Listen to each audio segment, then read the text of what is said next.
কালী পূজা চলে এসছে, তার মানে আমাদের বাজি ফাটাতে হবে।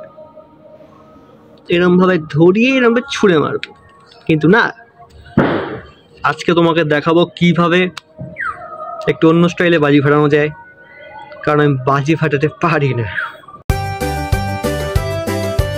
আমাদের যেতে হবে ঠাকুর ঘরে, কারণ ধূপকাঠিটা আনতে হবে। তো লেটস গো। আমরা যেভাবে বাজি ফাটাবো তার জন্য আমাদের লাগবে একটা ধূপকাঠি, একটা সেলোটেপ, একটা বড় লম্বা লাঠি, সাথে এক বালতি জল।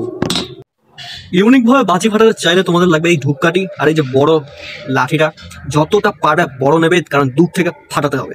তার জন্য এই জিনিসটার ওপর, লাঠিটার ওপর ধূপকাঠিটাকে সুন্দর করে সেলোটেপ দিয়ে পেঁচিয়ে নেবে।